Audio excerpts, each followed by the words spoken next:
All right, it looks like we are back live, and hopefully we can get back on with everybody who was just in the chat.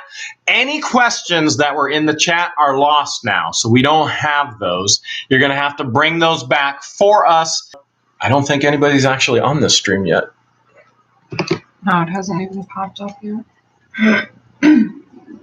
All right, we got 59 people. So questions. So now that we're back on, for those who say, hey, Jeremy, George, your internet, it's too slow. We have the fastest internet that anybody can actually get. It is fiber optic. We are completely, totally plugged in to the highest speed fiber optic that you can get. So you're going to have to go ahead and type your questions back out. And George, once you got them, let's roll.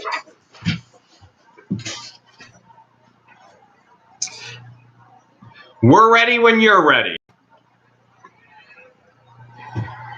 I've got a question right here.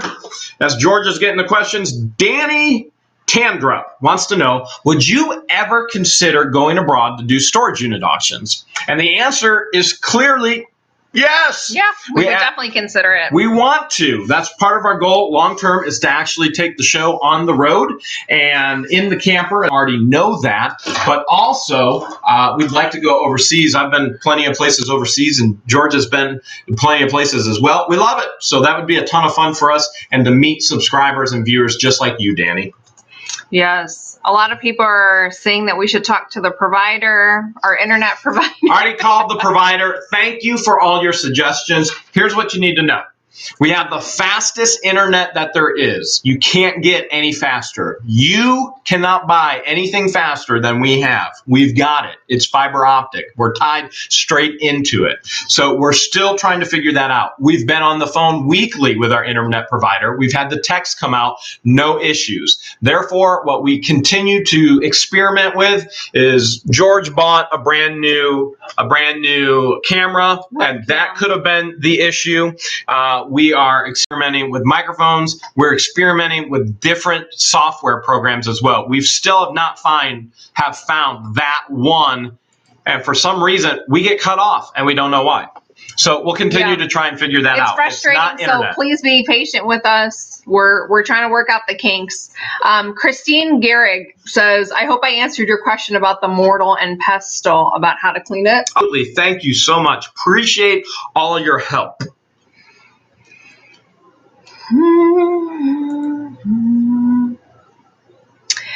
Jim Panther wants to know, are your shipping costs tax deductible? Any expenses that you incur, so that could be the mileage that you actually drove to a thrift store, bought an item at a thrift store, and then sold and shipped. So eBay expenses and then shipping expenses, those are all tax deductible expenses.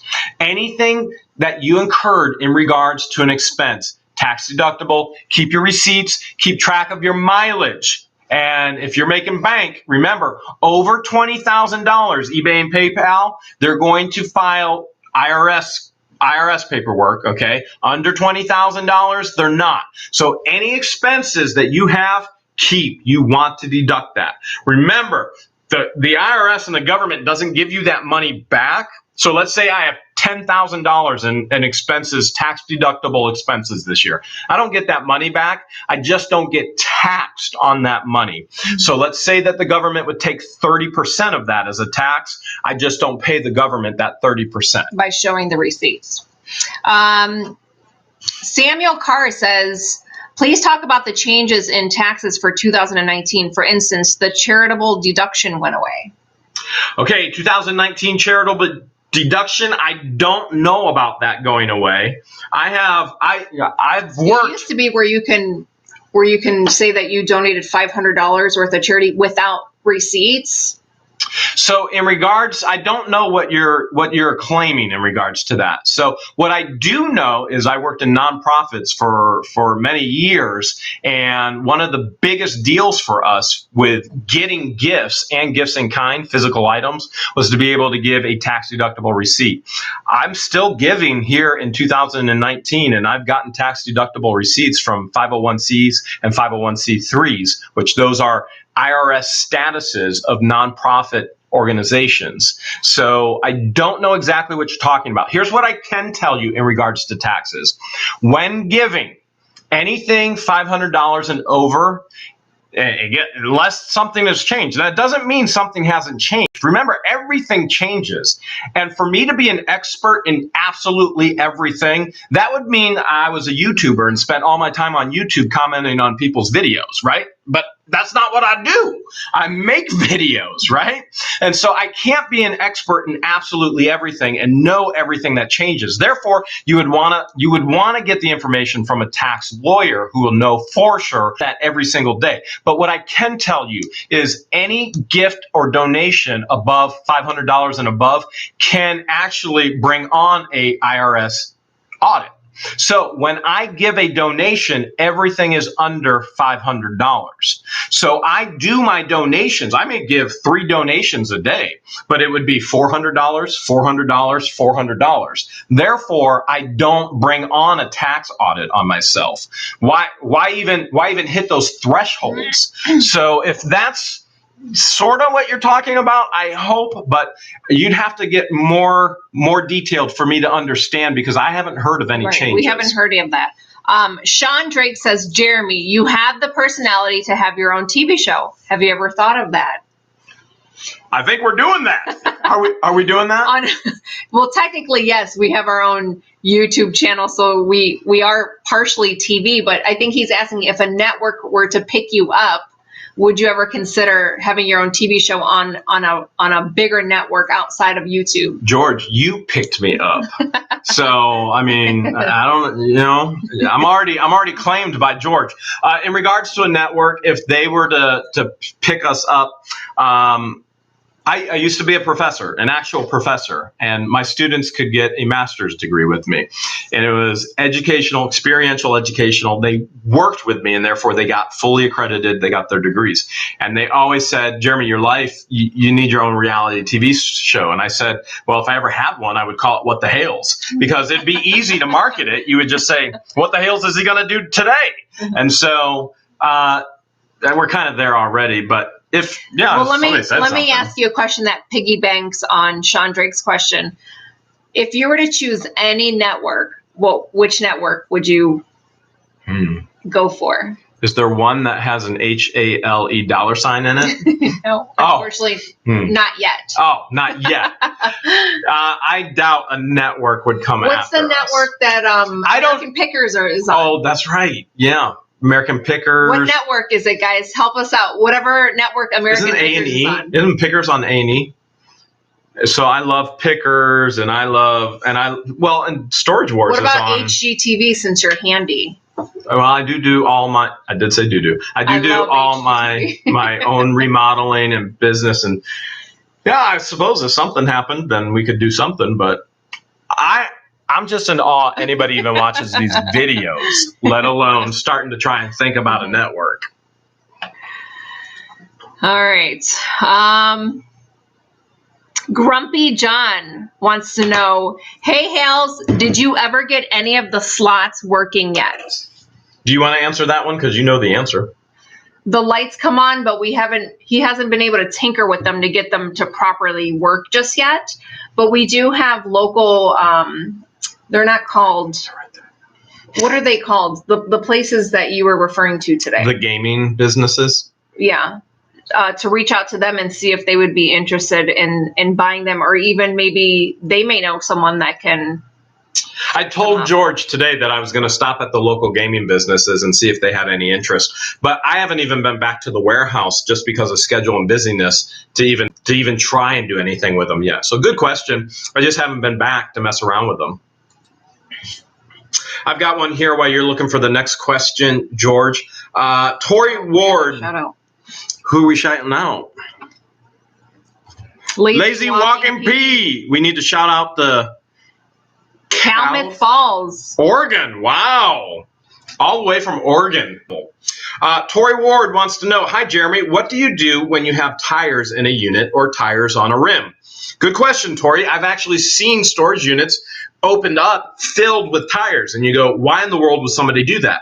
Well, it's because a business didn't know how to get rid of all the tires. They rented the unit, and most businesses, these rental units, they'll give you the first month free. So they load it with garbage and then they walk away because it's cheaper than getting a dumpster, or it's cheaper than taking them to an actual dump that won't take them. So with tires, if they're good tires, throw them on Facebook Marketplace and see if they'll sell, or Craigslist. Or with rims, again, same thing. Throw it on Facebook Marketplace or Craigslist. That's where I would go with it and see if it sells. If it's garbage, find a way to dispose of them. Now, right around the corner from me, I've got a friend who runs a tire shop, and he'll dispose of them for me. But you may not have that luxury. You might have to find another way that you can legally dispose of them.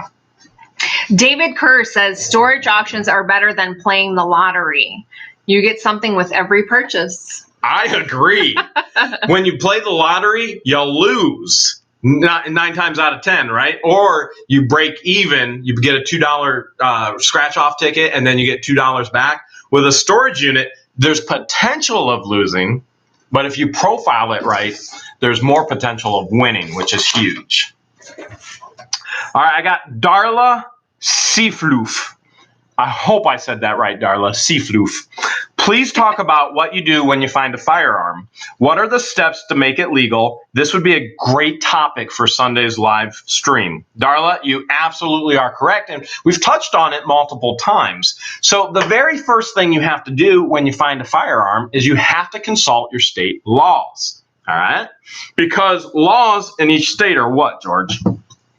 They vary from state to state. It's all different. You have some states that would be almost impossible for you to actually get that gun in your name, and other states would be like, yeah, whatever. And so it all depends on your state laws. First thing you want to do is you want to find out if that firearm has been involved in any crime. Is it stolen? And there are ways that you can do that. You can get online, hotguns with a Z, not an S, hotgunswithaz.com, and you can check the serial number. If the gun has a serial number. Every gun doesn't have a serial number. Number one, it may not have been built with one. Number two, it might have been scratched off, which is a pretty good indicator that it might be a hot gun. All right. If you can't find the information there, you can contact your local authorities. Whoever they are, go ahead, contact them. Now, that being said, if you do that, they may confiscate the gun. They may not send it back to you. There's other ways as well as far as transferring and registering that gun in your name. And a nice Google search in your area can help you out there. That's about as far as we're going to take that one tonight. Okay? Sherelle Brandy says, I sell on Poshmark. I've never heard of Poshmark. Have you? Clothing. It's clothing. Sherelle. Okay. But sales are slow. How can I get sales up? My main sales are handbags. I have a variety of items, but sales are so slow. I have not used Poshmark, Sherelle, but if it's eBay or if it's Facebook or if it's any other medium, Craigslist, one of the things that you would always want to do is you want to bump your item up to the front so that other people see it. So on eBay, I always tell people, do not list your item good until canceled. What that does is it buries your item and nobody can see it amongst the millions of other items. You always list it for 30 days and then relist it. And once you relist it on eBay, it takes it right back up. And usually when you relist it, it'll sell like that. It bumps right up at the front of the people.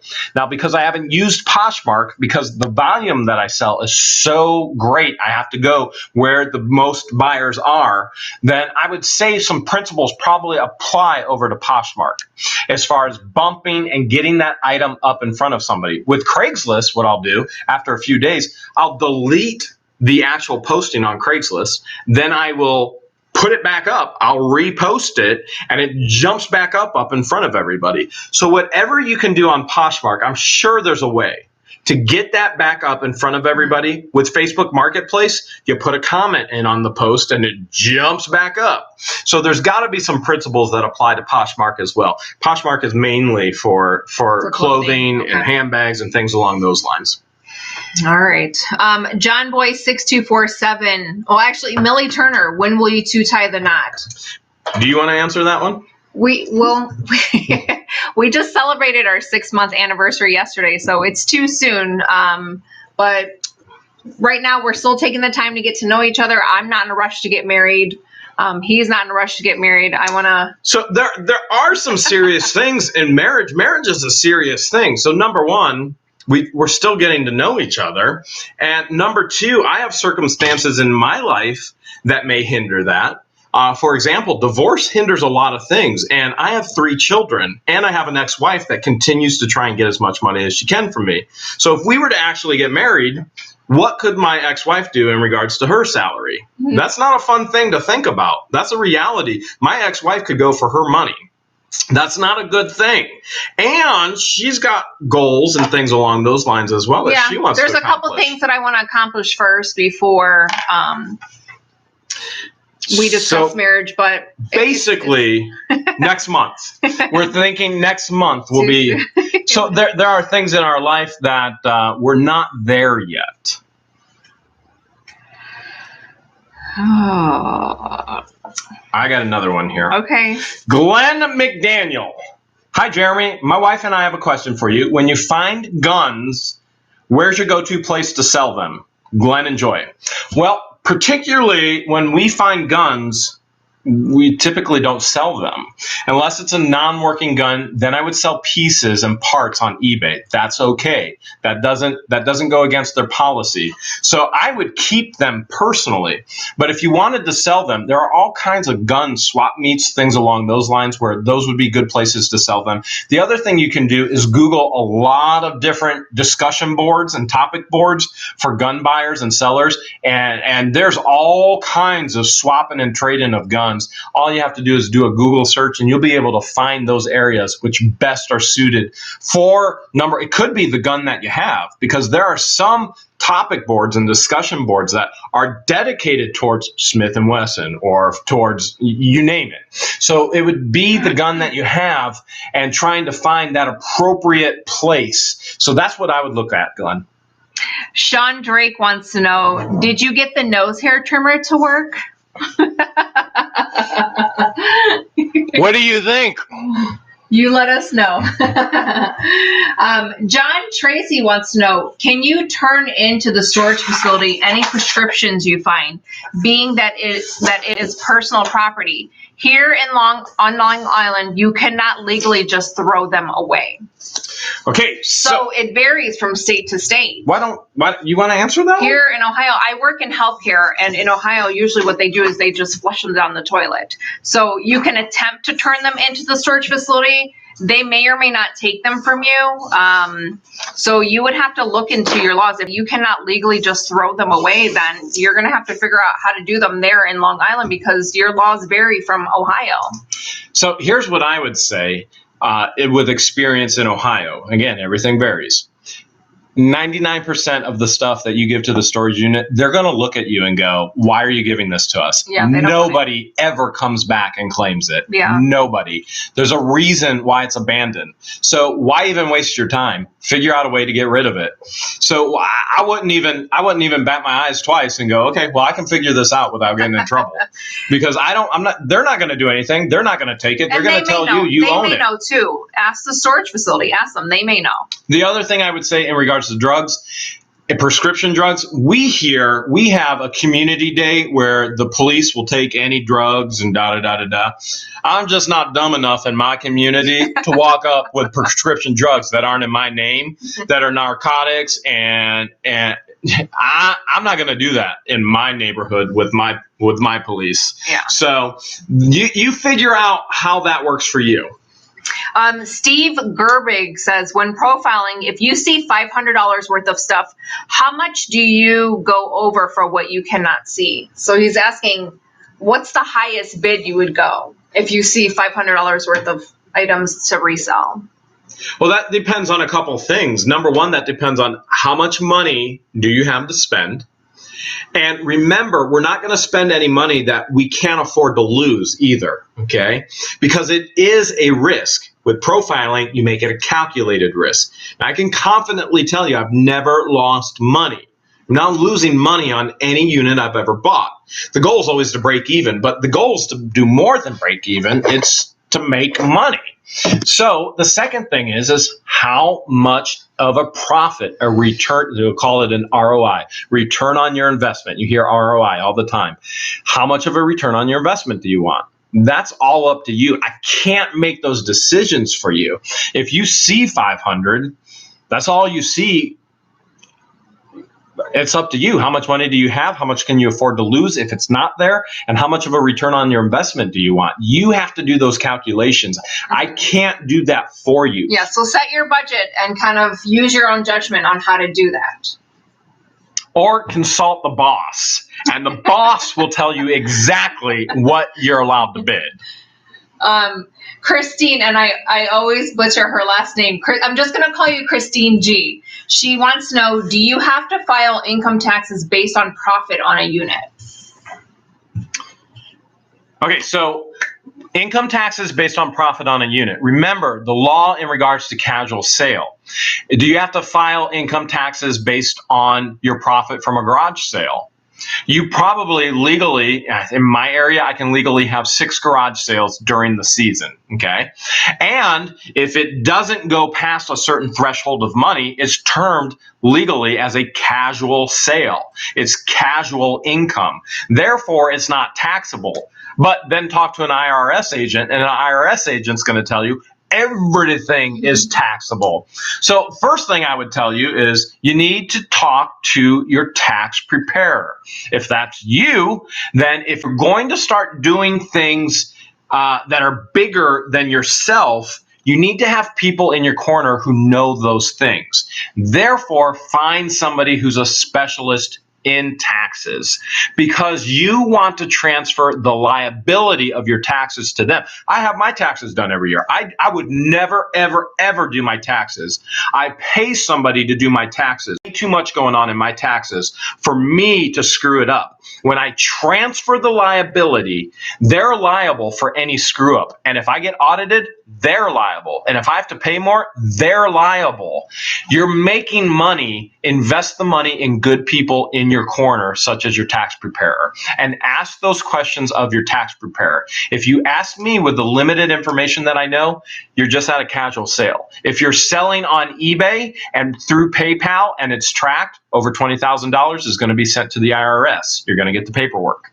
So that's up to you how you handle that, and finding that person in your corner that can actually help you with your taxes. Jane Remington says, I have watched online auctions and they end work days when I work. If I win, do I have time to pay for them the next day, or does it have to be paid the day you win the auction? So in regards to your online auctions, there's terms in every single auction, whether you're at storagetreasures.com, lockerfox.com, whether you're at bid13.com, whether you're at storageauctions.com. It doesn't matter which one you're at.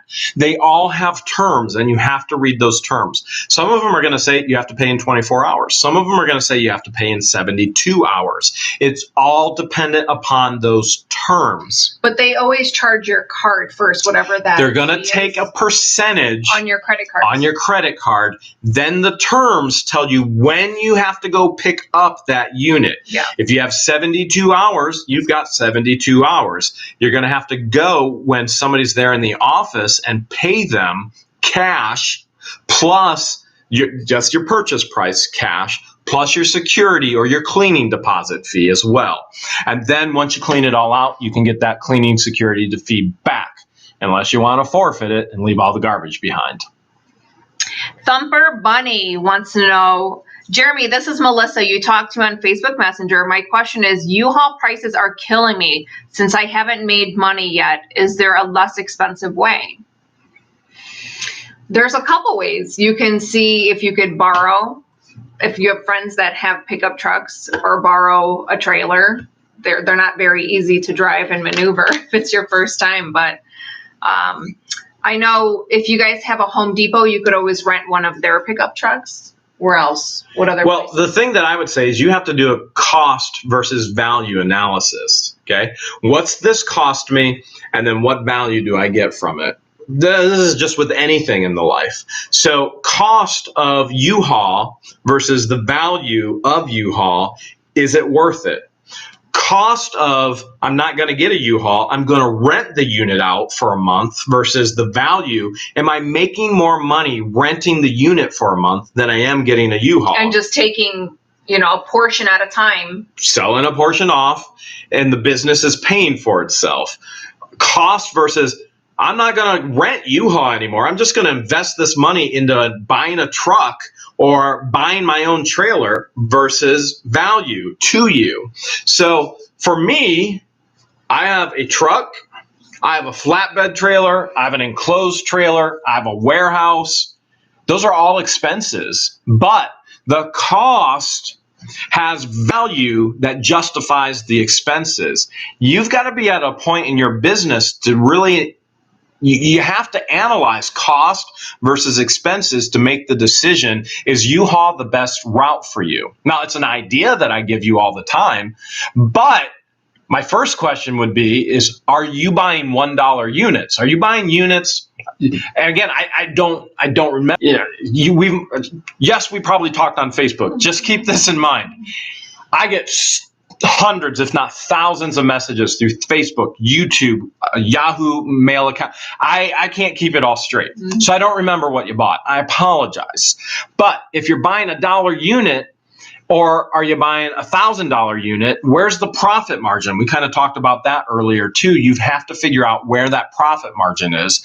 And so if you're buying units that are properly profiled, that have a tremendous amount of value in them, and again, part of that's a calculated risk, then I would think, all right, it's going to pay for itself, no problem. If you're getting the items up on eBay, the collectibles, as soon as possible, it should be paying for itself, no problem. Without me seeing the unit that you bought, without me doing a cost versus value analysis of your spending and your financials, I can't properly answer that question, except to say that you've got to dig into that and look at cost versus value on all of your options. Tina Bostwick wants to know, do you have to get a license too for reselling?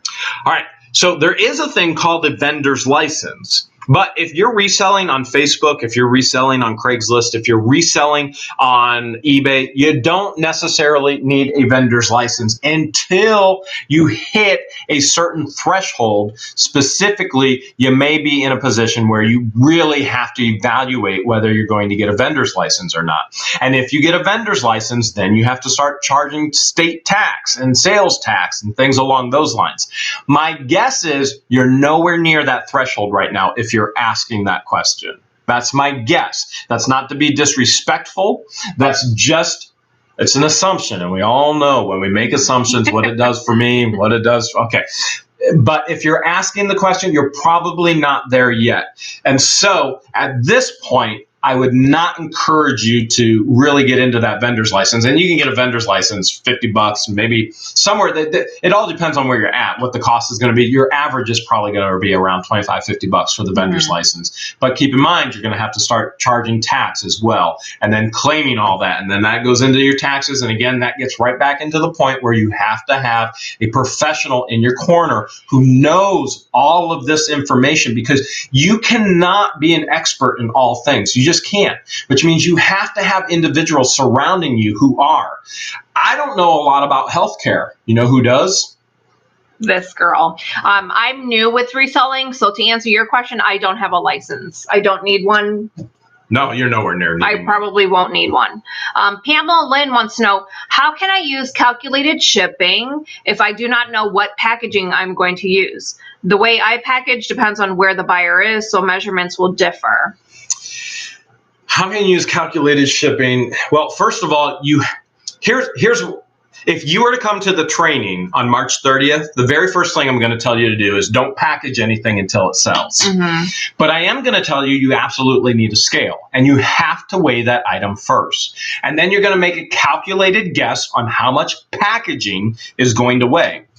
Now, I've done this so much, I've been doing it for over 20 years, that I can look at an item and I can go, oh yeah, well, it's going to take this much packaging. She looks at me sometimes, she's like, I'll hand it to him and I'm like, guess how much this is going to weigh. And so you'll be able to feel it, you'll know it just because you've done it so much, and you'll be able to know once you package it how much weight is going to be added to it. What I typically tell George, as she's getting into this, add 2 pounds to every item. Depending on what the item is, because a lot of them require a lot of bubble wrap and packing peanuts, and then the thicker cardboard, so it ends up adding a pound or 2 more once you actually package it. Other items, I tell her, well, why don't you add 4 pounds in regards to that? Now, your next question is going to be, oh, that's not an actual weight. It doesn't matter if it's the actual weight or not, as long as you're above the actual weight. Now your next thing is, you're charging eBay sellers or eBay buyers more than it actually weighs. Yeah, I am. And you know what? That's okay, because we entered a contract. They said, yeah, I'm okay with that amount, and therefore I'll pay you for that amount. And because I'll pay you for that amount, you're going to send it to me. It's a legally binding contract. It's okay. And so they agreed to that amount, not a problem at all. And so don't let that scare you off. You just add a little bit. Again, general rule, smaller items, 2 pounds, and that'll take care of your regards of your packaging, and then you can just put that information in. Once it sells, then package it up, get the actual weight, and print your actual postage, and it's a done deal. Yeah, so depending on what you're using to ship, there's always guides available. So USPS has a guide. The UPS store has a guide. FedEx has a guide. Brenda Clausen wants to know, so if you sell over 200 items and sales in $2,000, you get a $10.99 from PayPal. Yes. Right? Yes, 200 items or $20,000. So everybody is asking tax questions. Yeah. Here's Rick Buddy. He has one as well. How do you do your accounting to keep the IRS off your back? We've already touched base with that, Rick Buddy. The accounting, I transfer all liability. But in regards to reselling, okay, here's a simple concept, okay? Reselling. If I know 200 items are sold or $20,000 through PayPal, then all of a sudden I get my tax information, this, that, and the other thing.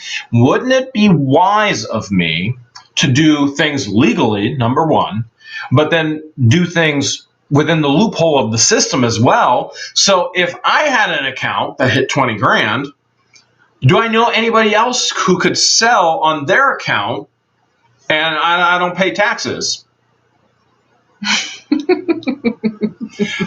Do you have a significant other, a family member, a friend who goes, hey, want to have some fun with eBay? I'll tell you what, we sell on your account and I'll give you whatever, 25% of whatever sales. So now, to be clear, George and I don't do that. Whatever George sells on her account, what percentage are you taking? On my account? You got to tell them. The percentage, well, eBay keeps 10%. So it's after whatever eBay takes. So the point is, she's keeping it all. She's not selling for me, she's selling for her. And I think that's important to clarify just because of situations in my life and other viewers that could be here as well. That George sells for George. George does not sell for Jeremy for a percentage or a cut.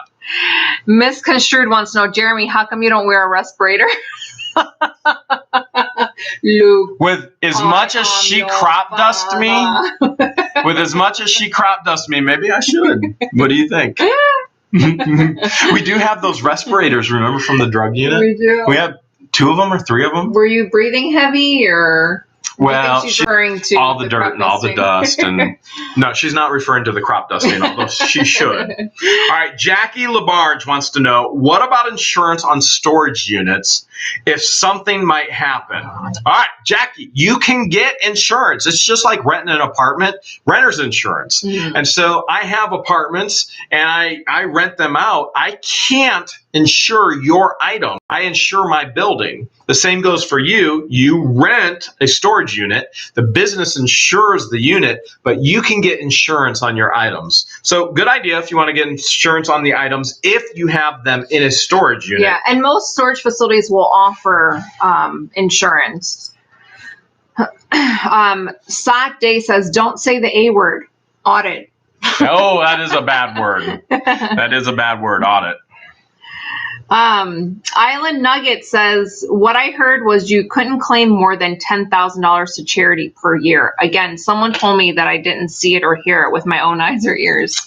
Well, here's what I would say. Let's say you made 10 trips to whatever donation center of your choice, but every load you took, as long as it was under $500 that you're donating, then you're good. You could do as unlimited amounts of charitable trips.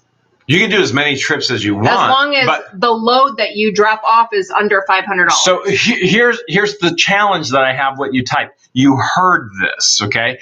So we get constantly bombarded with messages from YouTubers. Some of them heard and they're right, and a lot of them honestly heard and they're wrong. But they think they're right. I mean, come on, let's face it. We all think we're right about everything, right? And 99% of the time, I'm wrong. Hopefully George didn't hear that. Real Talk Mentor. Shout out to Real Talk Mentor. He says, hey, guys. Real Talk Mentor. A lot of the subscribers are picking the network for you. History Channel. Nice. Travel Channel. That'd be fun. That would be the fun. Travel Channel. I like that one. A&E. So in regards to what you heard, I have not heard that information yet. And again, I know everybody's thinking taxes now. W-2s are coming. Everybody wants to go get their tax return. And so I have not heard that information as of yet.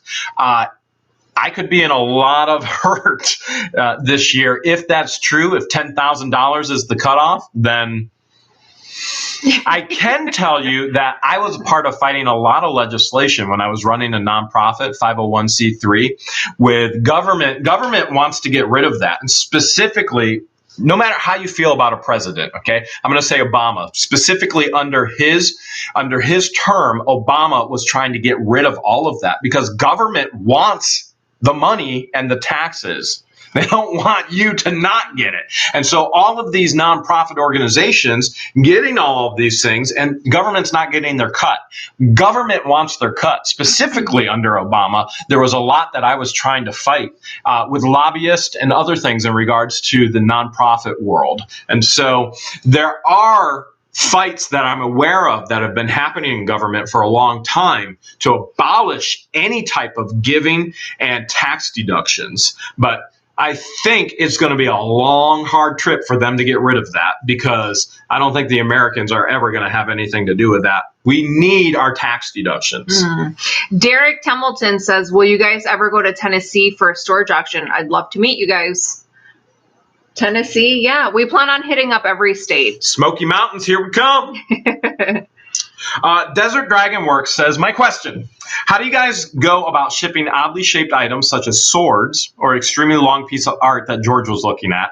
I know it's probably a much better idea to try and sell that sort of thing locally, but do you build your own boxes? I always try and stay away from them, but I feel like shipping costs for the heavy, oddly shaped items will turn people away. Thoughts?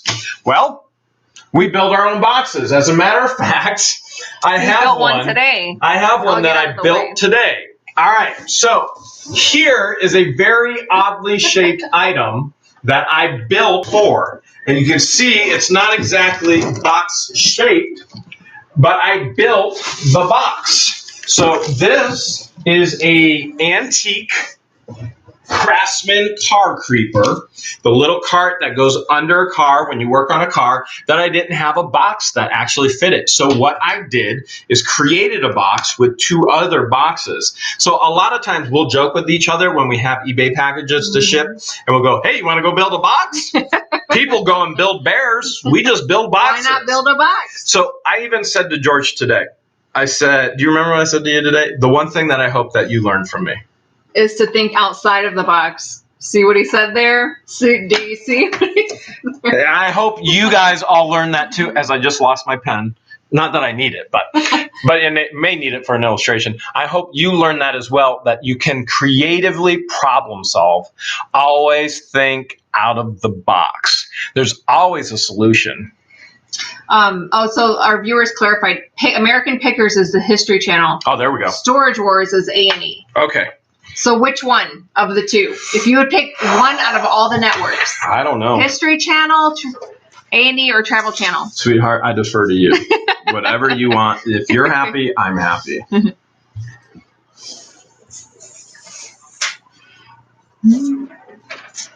Okay, I've got another question here. All right, here's the question. I've been binge watching your videos while on holiday a few months back. Love what you're doing. Glad you found yourself a George, an Egyptian warrior princess. Me too. While watching your videos, when at your auction, some storage units have next to nothing in them, and it's likely they've been sold and had the things that the buyer wanted taken out of them and then forfeited the cleanout fee and junk left behind.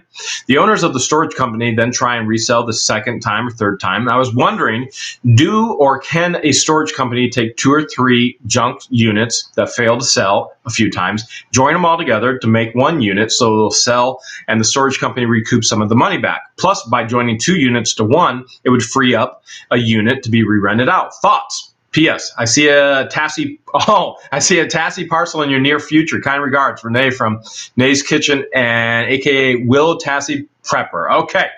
Yes, the business owners, here's the thing. Remember, the right of the law of the right of redemption.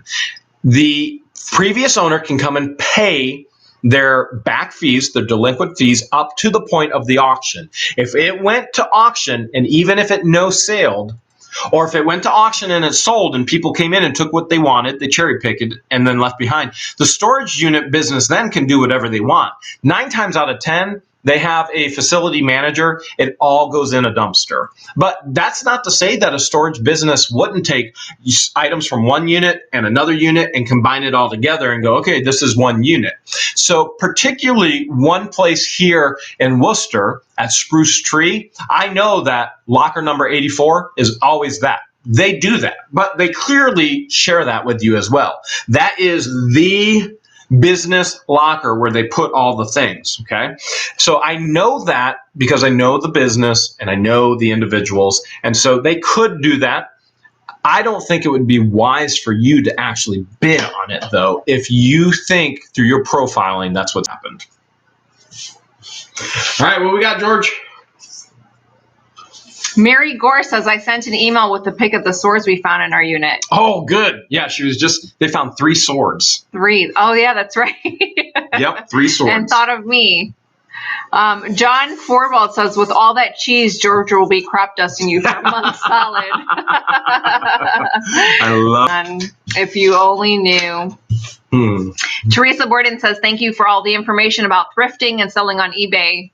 If you guys like that video, let us know, and we'll make more videos like that. Hopefully, it was informational for you guys. Yeah, so she did want to know about the face mask going through the lockers.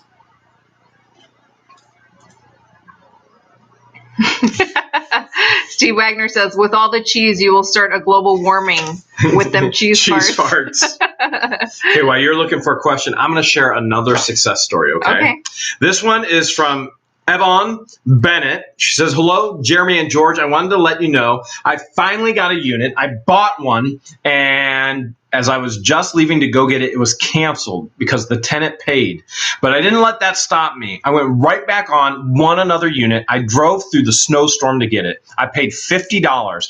I got a big box of tool sets, a new grill, a sectional couch, a leather bed frame, mattress. I have to say I didn't find any sex toys, no porn items, but I did find some marijuana leftover bits in some jars. I also have boxes of household stuff. I'm all signed up on eBay, ready to start listing stuff, and I'm looking to bid on more units. I'm hooked. And thank you both for all you do to teach us and that we can do this as well. I'm not going to sit on my couch and let the dream just pass by. I'm going to go find adventure. Yes, God find bless. Your adventure. I'll keep watching for your next video. Congratulations, That's Yvonne. Amazing, Yvonne. Legit Films wants to know, what are your thoughts on Shopify drop shipping?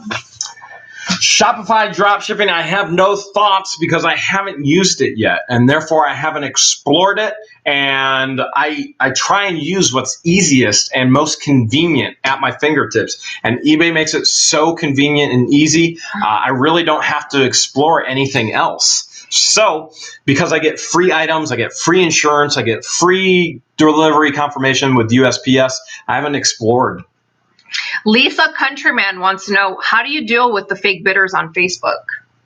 I've never sold on Facebook, so I don't know. But I've dealt with fake bidders on eBay. Yeah. So with Facebook, pretty much there's people that will flake out on you. Okay. What I mean by that, you sell an item, they say, hey, I'm interested. I'm going to meet you somewhere. What a lot of people on Facebook will do is go, well, I'll meet you at this neutral spot. A lot of people meet at police stations, Walmart, wherever it's well lit. There's lots of people, so nobody gets harmed.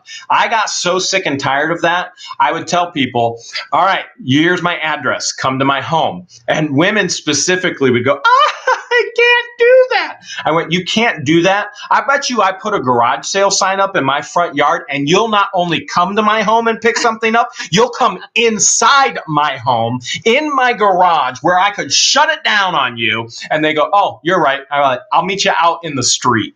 And so that's what I did because I got tired of people flaking out and not showing up. I would only meet them out in the road in front of my house. Now, with YouTube exploding, that doesn't happen anymore, nor would I ever allow her to do that.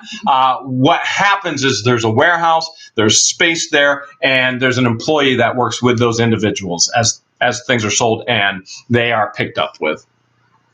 You want to go a little bit over the 10:30 mark? Yep, we can. Technical okay. So to answer your question, Lisa, about the fake bidders on eBay, I've only come across 2 people that really lowballed me. What I did was just do a counter offer for maybe $5 or $10 less than what my asking price is, and then kind of fill it out from there. But then it got ridiculous when I got some really lowball bidders, and I just declined all of them and just moved them. Apparently, there's a way to block them. I have yet to block them, but there is a way to block if you're getting fake bidders from eBay from the same person. So, you can block on eBay. Sandra, Hot Seller says, make it on the 20th. That's my birthday. Ooh, it's already on the 30th. But birthday. Happy March 20th birthday, Sandra. Oh, let's see. You should get divorced before you get married. He is divorced. I am divorced for 4 years. He has been divorced for 4 years, but he's still going through divorce battles. So just 4 years later. Make sure you marry a George. Your best chest now says, how do you bulk eBay edits from a PC? Did I do that for you? You did not do bulk eBay edits. Okay, so to answer your question, bulk eBay edits from a PC, you're going to go into my eBay. First, I have questions for you because it's different if you have a store versus you don't have a store. And I don't have enough information for you right now to actually answer that question. We'd have to do that on a screen. But what you can do, and it depends on whether you have a store or you don't have a store, you go into your editing and you're going to hit edit and then you're going to hit the box and it's going to select them all and you can bulk edit that way. You're going to have to mess around with it. It's not something I can explain to you without getting into your account and showing you on the screen right here in the live Q&A. The other thing you can do is research a YouTube video and ask the same question. And instead of me not being able to show you on a screen, they're going to be able to show you on a screen on YouTube. You can find a lot of great YouTube tutorials. Him and I refer to YouTube tutorials all the time on how to do things that we don't know. Mickey Mouse is in the chat. Hello, Mickey Mouse. What do you do? That's Elmo. Oh, that was Elmo. Sorry. What do you do with all this stuff that's too good to throw away but not worth much? It's up to you. Well, if it's food, I eat it. If it's not worth much, basically my rule of thumb is it has 3 months to sell. If it doesn't sell after 3 months, it goes to my local auction house. If it doesn't sell at the local auction house, it gets donated. Either which way, I make money by selling it or I get a tax write-off by donating it.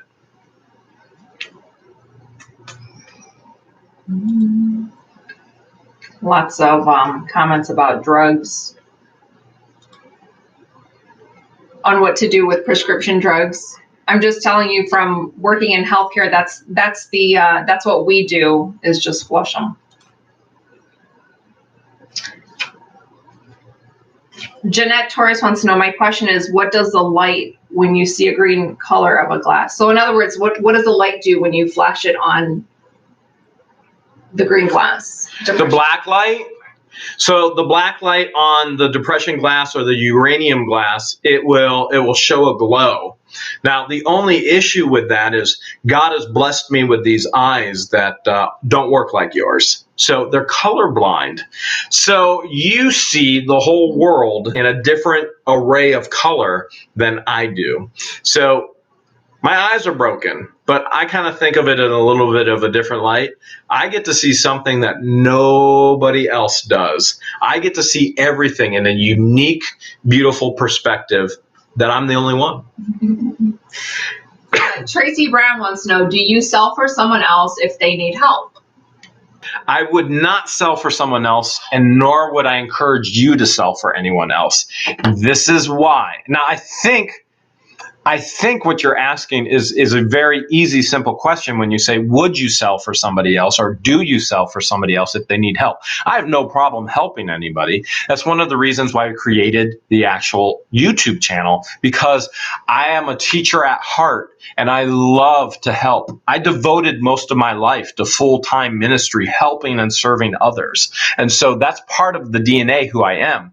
I'm also a businessman. And so I don't lose money. So if I'm going to help somebody and sell their item, let's say George comes to me, she's a friend, and she says, Jerry, I heard you sell on eBay. Would you sell this for me? And I say, yes, I would love to. And she goes, I'll give you 50% of whatever it sells for. Well, if I'm selling over $20,000, I'm paying taxes on 100% of the sale price, but she only gave me 50% of the sale price. So there used to be eBay trader assistants. People on eBay would sell for you. The new laws changed all of that. Nobody on eBay who does this for a living would ever sell for somebody else for a percentage, because they end up paying taxes on 100% of the sale price. So nobody does that anymore, nor would I encourage you to do it.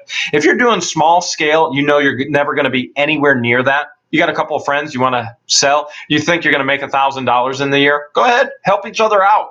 Yeah, if it's a close friend, I've sold some things for close friends, but outside of friends, I mean, if you have the time, then do it. But I certainly don't have the time, so it's entirely up to you if you want to help anyone sell. I don't have any time to do anything on eBay anymore. I've devoted all of that time to YouTube, frankly, for you. And so that's why I'm trying to hire somebody full-time for eBay. Miss Contrude, Meerkat said, Miss Contrude, she wants to know why you don't wear the mask. And she said, Meerkat said the same reason he eats goods out of the unit.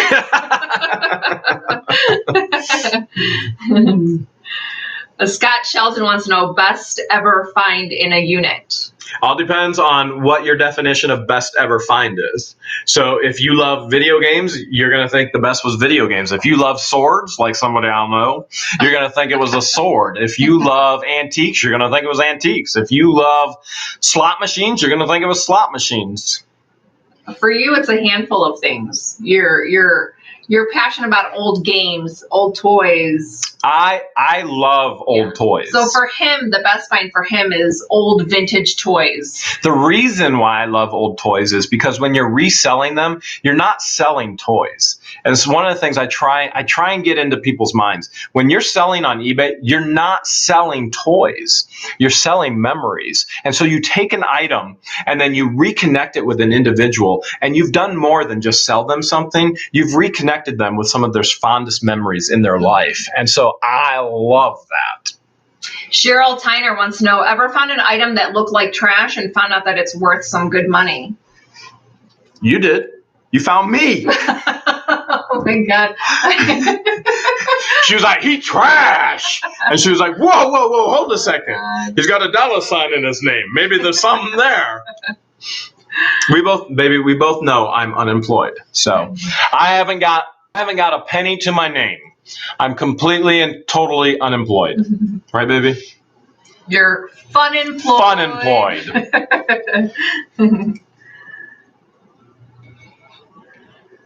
Oh, geez. I'm scrolling. I'm trying to read as fast as I can. Let's go 2 more questions, and then we'll have to wrap it up.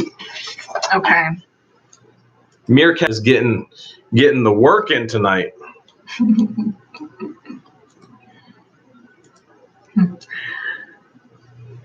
Oh, Steve Wagner wants to know, what do you do if you find new pipes and bongs? All pipes and bongs for me go in the garbage. Any type of drugs, paraphernalia? Drug paraphernalia, all goes in the garbage. So for you, you may go, hey, I want to sell that. And that's your prerogative. For me, my standards, and they are mine. I'm not trying to push them off on you. My standards, I will not resell anything in regards to drugs, paraphernalia, pornography, anything along those lines. I will not resell it. You could tell me that this pornography is worth $1 million, and I would go, great, it's going in the garbage, or I'll burn it, or something along those lines. It's not about the money for me.